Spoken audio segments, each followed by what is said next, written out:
people of every nation marching side by side, marching across these fields where a million fascists died. You're bound to lose, you damn fascist. Are bound to lose.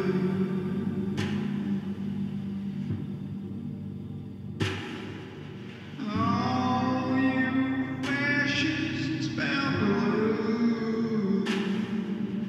All you fascists bound to lose. All you fascists bound to lose. You're bound to lose. You're bound to lose. Race hatred cannot stop us. This thing I know. Your poll tax and Jim Crow greed have got to go. You're bound to lose. You damn fascists. You're bound to lose.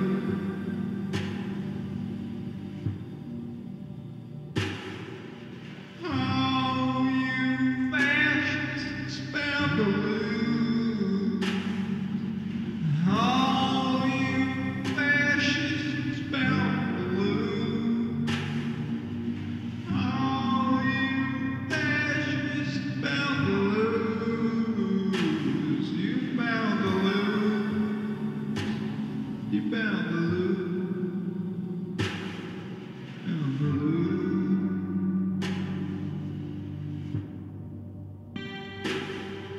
I'm going into this battle.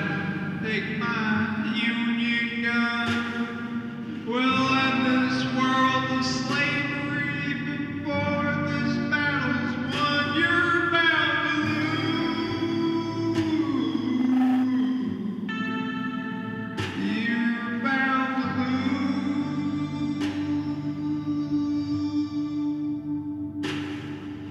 Oh, you fascists bound to lose. Yes, sir. Oh, you fascists bound to lose. Oh, you fascists bound to lose. You're bound to lose. You fascists bound to lose. I said.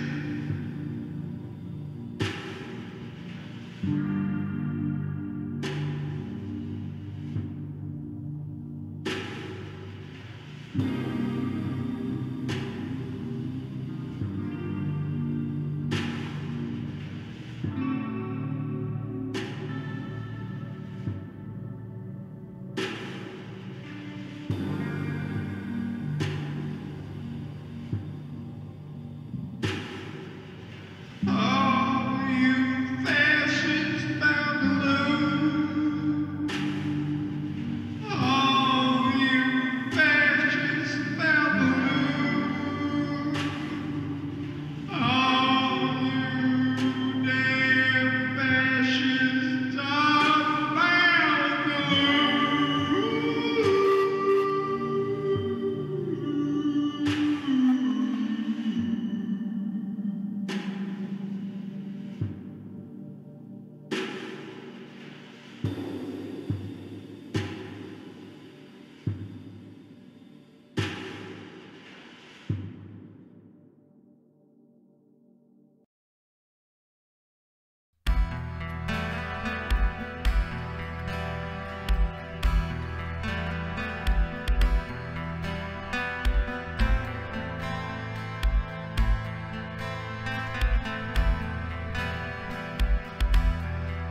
everybody. Welcome to the third episode of Anti-Fascist Fridays with Ashera.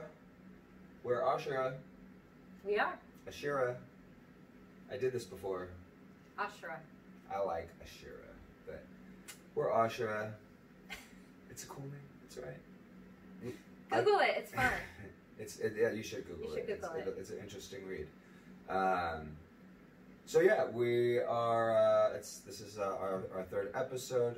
It's a show about music and art and culture, specifically anti-fascist culture, and building an anti-fascist culture, building anti-fascism into the popular culture that's around us through music and art and literature and discussion and conversation and all of food, maybe sometimes dance, all those things that make up culture, right? So we've got a good show for you today. We've got another guest like we had last time, so we'll have some good dialogue, and we're going to start, like always, by playing some music. Yeah. This song is called Crushing, and it's about having a crush. Yeah. It's a love song.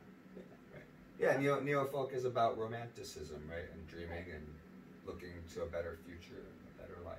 Right. Oh, love. Yes.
Because you're too afraid. Yeah, I had a lot of crushes growing up. It's true. It hurts. It hurts. It's a big part of life. Life and love and all of that stuff that makes it all go round. All right. So Deb wrote that song. A million years ago. About you. Oh. That's nice. Oh. So let's play another song. Okay. Before we talk to our guest. This is a song about getting the hell out. Yeah. It's a song about being overwhelmed by capitalism, by the system, and really feeling like you just need to escape, no matter how. Yep. So this song's called "Swim for the Shore."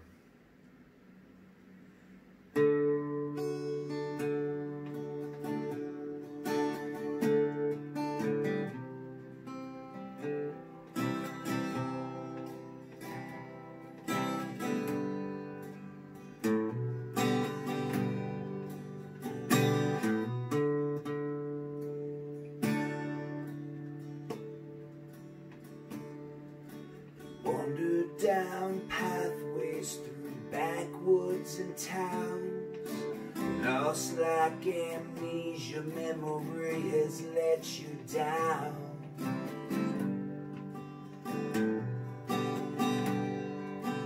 Follow strange sounds, nothing's familiar, have you lost your way? Moving through the sky, fast-paced life, knock your breath away. No reason to stay as you swim for the shore. You're determined not to drown anymore as you swim for the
Sometimes it feels like that. Sometimes. Just get me out of this thing. Yeah. But that's when we just have to use that to fuel our drive to fight back, to make this a better place and make it a better world, Yep, right? right. I mean, Right. that's what we're here for. And so speaking of making a better world and doing things to move in a better direction, we've got a guest tonight that we want to talk to. And they are an artist They're non-binary and are here to talk to us about artists. that stuff. Well, yeah, multimedia Yeah. artists for sure. Yeah. And so we're going to talk with them. Their name is Gwyneth Bushman. We'll be talking with them about being non-binary, about gender fascism, what that is and what it means, how it affects people. And then we'll be talking about their latest art project, which is called the Gender Licensing Exam. Right. So that should be fun. Yeah. Let's go to that discussion now. Hi, Gwyneth Bushman. We're really excited to have you here on the show today. We're going to discuss primarily the topic of gender and how there's an intersection between gender and fascism, which many people probably wouldn't put those two together. And many of us have thought and talked about gender as a social construct, but I think a lot of people get confused between sex and gender. And so maybe if you start by explaining that, that might be a good place to start. Yeah, so gender is, so sex, let's start with sex. Sex is your body. Like it can range from anything between your hormones, your genitals, your chromosomes. Mm-hmm. So it's more of a bodily thing. Mm-hmm. Whereas gender is more of an identity. It has more to do with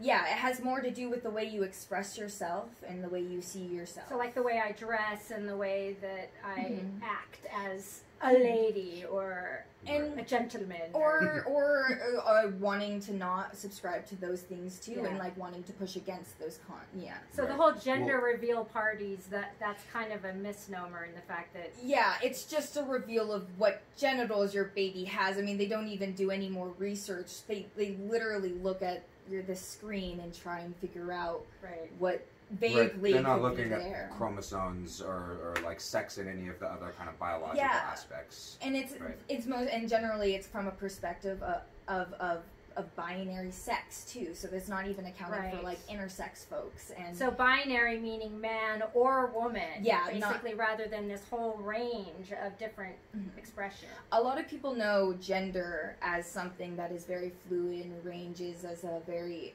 it's not. I mean, we know society teaches us binary gender, a gender construct that only exists around man and woman, and it doesn't make room for any other genders. But that also applies to sex. Sex is a very fluid thing as well, and based on your body, your sex is going to range as well. Yeah. But there's there's intersex people. Right. Yeah. Right. Interesting. So when it comes to fascism, how do you connect gender roles and our social constructs around gender with fascism? Well, actually, too, maybe first just what are gender roles and how does that sort of how do gender roles play into the idea that gender is a social construct and an identity as opposed to something that we're born with? Mm-hmm. Gender roles are basically, I feel like this ties heavily to the concept, to the way that gender is a social construct. We define gender roles. So based on our concepts of gender, we define what things that you'll like, way you dress, what you do, what your even your professions, like your personality. We associate those things and we define those things with gender. I think about astrology, how I'm a Taurus, so I'm lazy and I like a lot of these food, things, but the fact is that doesn't work with gender. We see it in a very similar way. If you're a woman, similarly to me being a Taurus, that means you must like pink things. Right. And you must want to be more wear flowers and stuff, and just wear to do the stereotypical skirts and cross your legs and all of that. Exactly. Yeah. And even be a teacher or a secretary. Or a a flight nurse. attendant or something like that. You're more subservient, and you have to trust other people's ideas before your own. And we know that in our society today, obviously we're starting to break all that down, and we've come a long way. But as a child of I was born in the early 70s. That stuff is still super ingrained in me, to the point where I'm, very radical and very open and free, and yet I'm still very aware if I'm wearing a skirt to cross my legs. It's still ingrained into me that I want to look like a lady, and it's it's so buried that I don't know if that will ever go away for me. Well, it's really interesting. So, you asked me earlier about how gender relates to fascism, and in moments where there are upswings of fascism, gender roles are generally more heavily enforced. Oh. Gender roles are a way of enforcing uniformity. It's a way of conformity. It's a way of creating subservience, putting people in their place and giving them a list of rules to follow. Yeah, and if not, they meet heavy consequences. I mean, that's fascism. Exactly, Right. and that so, makes perfect sense. And so, we have moments where there are upswing in the enforcement of gender roles, but overall, these gender roles are generally echoes. The ones that we experience today are echoes of those fascist enforcements. Right, it makes sense. Because no matter what, it's just the idea of that you have to be a certain way, like because you are. I mean, and specifically in very binary concepts of gender, where it is bioessentialist, meaning that people will heavily tie your genitals and your bodily makeup that is inextricably tied to your gender. Like, you can't choose your gender or just be whatever you are. Express yourself however you want. Exactly. So bioessentialist. So bioessentialism, does that mean what does that term mean? It just means that it means that people basically, they're TERFs. They don't believe that you can be non-binary. So it's essential that there be only these two. They see choices. They see sex as male and female, and that means that there's no choice or room for wiggle. So the genitals are your gender. Yeah, and I think about the way that scientists will say a female brain looks a certain way and a male brain looks a certain way, right. And when that's not actually. Sure. It's a very confined, and it's a more influenced. It's very limited, yeah. Yeah. Ooh, and that really relates directly to what we talked about last week with our guest about how to define fascism. We talked about, fascism as this ideology that there are these, identities that are both mythologized and essentialized, right, and necessary. That kind of exist in this hierarchy of power over one another, and so you get white supremacy or male supremacy or cisgender supremacy or all of these other types of national or supremacy or religious supremacy, right? And it doesn't necessarily have to be biological because it's mythologized, right? Both in terms of the identity and the superiority. I think they're mythologized, and so in that sense, gender, just the very idea of there being a kind of innate gender role that is not just a social construct, is kind of just fits very neatly into the definition of fascism and how it plays out practically in our world and our society. I really like to boil it down to the concept that there is a right way to be. Right. Yeah. So I find, that exists outside of fashion, but I think it's a heavy tool. It's a huge tool used in fascism to enforce that there's a correct way to be, and if you are not correct, then you are wrong, which institutes self-doubt. It denies you from being yourself. Right. And in that way, you are kind of crushed and made into this. What's really sad about that is that most of us, maybe not your generation, thank goodness, but most of us, it's like that ship has sailed. We were confined to a box, and we've lived in that box our whole lives, and now here we are in midlife, and now all of a sudden, oh wow, there's all these other things I could be. There's all these other ways I could express myself. I don't have to wear makeup. I don't have to shave my legs. I don't have to do all these things that I thought I always had to do to be a quote-unquote woman. And I'm hoping that maybe there's hope for us that we certainly can understand it, and whether or not we can evolve ourselves as an older generation is yet to be seen. But it's exciting to see younger generations have this kind of freedom with their self-expression. It's very exciting. Well, it's interesting how even now, especially non-binary and gender non-conforming communities are held to even higher beauty standards. I mean, depending on who you are. I mean, I think specifically about trans people who are held to the highest, or sometimes are just held to the highest standards. It's not because of just societal preconceptions about what gender and sex is supposed to be. But if you don't look exactly like a woman, you can't go use that restroom. Exactly. And then on the flip, you get non-binary people, which is what I identify as. And it's weird because we don't exist. We don't, there isn't a very heavy presence in media about us. And if we do, our genders, our beauty standard is the waif, you know, being very skinny, and even like having to like overcompensate, like because I have boobs, me, and like I have to be dressed more masculine to be accepted as non-binary. With non-binary, we're talking they them pronouns, so it's not, or I mean, or whatever you choose. But yeah, then at the sense you're expected not to look at all like your assigned gender of birth, right? Otherwise you don't count or whatever. I can see that. So it's those things, even like those standards and those fascist standards, can even infiltrate the queer community and the way we see ourselves. Yeah, totally. Wow. Yeah. Well, so I mean, you have this art project that you did recently, like a performance art project called the Gender Licensing Exam. And so I'm curious, I mean, both like what that project is and what it's about, but also just in terms of being non-binary and what that experience is like, and how that experience sort of led you to do the project of the Gender Licensing Exam. Yeah, well that's great from what we were talking about. I came up with the Gender Licensing Exam when I first came out as using they them pronouns. I've identified as non-binary, agender since high school. But I was always intimidated by they them pronouns. And so when I started using them and asking others to see me this way, I noticed how so many people saw me as a woman in everyday life because of the way I look.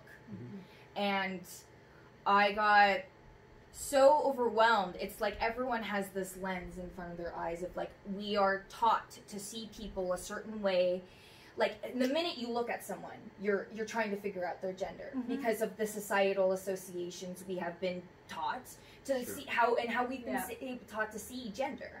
I mean, that's something that I try to break myself of every day. Well, the same is probably true of race. I mean, I can just imagine people like, you know, walking down the street and you see someone that is not like clearly definable in terms of these like racial categories, and then so people's like, especially white people's wheels spinning of like, oh, you know, does that person fit in box X, Y, or Z, or which combination of boxes? Or, right. Yeah, you're instantly trying to put people in their column, in their row, like instantly.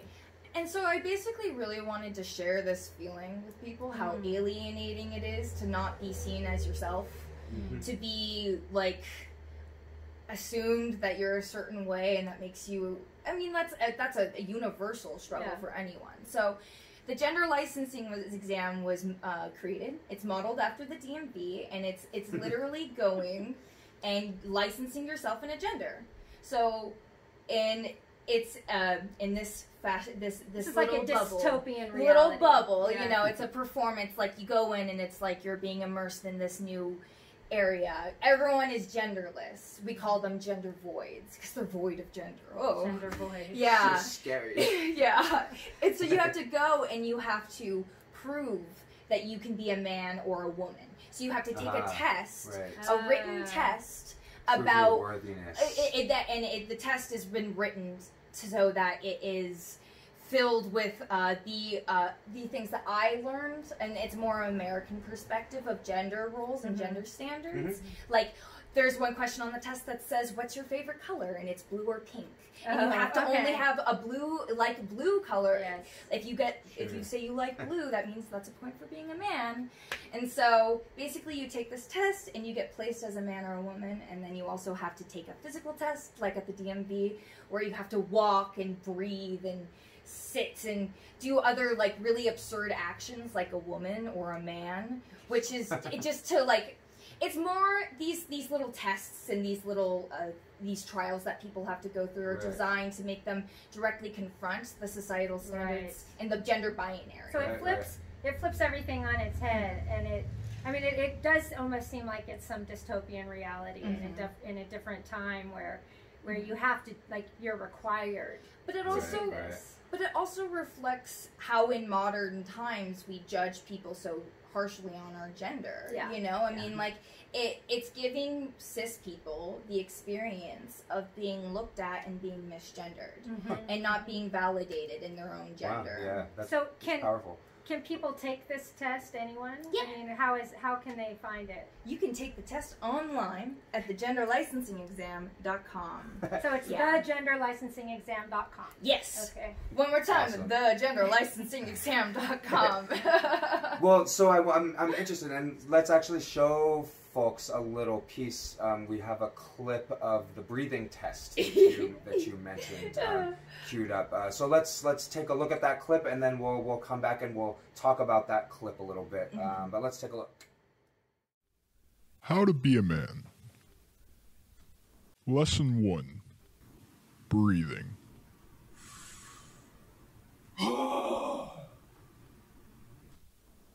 Inhale deeply, puffing your chest out as far as it will go.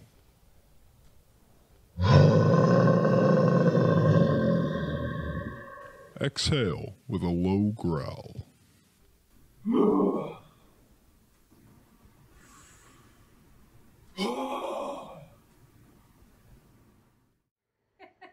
All right. Well, that was Okay. great. So, tell us about the breathing test, and I guess maybe sort of like where it fits into the gender licensing exam, and then like how this particular clip kind of ties or is an example of what we've been talking about with how gender relates to fascism. So as a part of the project, I created these video manuals of how to be a man and how to be a woman. So the breathing test is you're in these videos, you're given five different actions as absurd as breathing and smiling and sitting, standing, and sitting according to your correct gender. I mean, and I feel like if you've ever been a child and someone has told you to cross your legs, you can relate to that experience directly. But it's supposed to be absurd because, I mean, we obviously don't hold people to standards of breathing, saying you're less feminine if you don't breathe in a certain way, but they're supposed to be absurd and extreme to reflect how absurd gender roles are. How silly it is to begin with. Like, I mean, we think you can watch that clip and think, oh, that's so weird. I don't have to breathe that way because I'm a woman. Yeah, but what things do you have to do because people define you as a woman? I mean, right. You know, and it's supposed to, the whole piece is supposed to show the absurdity of the system that we've created. And how ultimately it denies us from being able to see ourselves. And figure out who you are amongst all of it. And just be true to just be you. Wear what you want, walk how you want, breathe how you want, eat how you want. Right. Awesome. Well, we are out of time, but really want to thank you for being here and encourage folks again, go check out the genderlicensingexam.com. Check out the videos there and the project and see whether you are up to snuff when it comes to your masculinity or femininity. You could be licensed as a real man or a woman. Authentic. Yeah. Do people get like a certificate? Oh yeah, I have special cards, and only 2 people have ever passed the test. So. Oh wow, it's a tough Wow. one. Okay. All right. Thank you so much for having me. Yeah, it's been fun. Thank you so much. All right, well, that was a great discussion. Yep. Yeah, we really enjoyed having Gwyneth on the show. I learned something. I know, I learned something too. I feel like I learned something every time I talk with him. So. And every time we talk about gender, it's a constantly evolving concept, and there's always more to learn. And I personally am very excited about the younger folks today, just being who they are and exploring new ways of expressing themselves and pushing basically boundaries. Not giving a fuck about the way it's always been done. Like, I am excited for the future with these really engaging, smart young people. Yeah, they're really amazing. All right, well, it's been another great episode, and we will see you again in a couple weeks for the next Anti-Fascist Fridays. We hope you enjoyed it. We hope we see you next time. Until then, stay strong and keep fighting. Wear a mask. Yeah, wear a mask. And let's build a better world. Bye.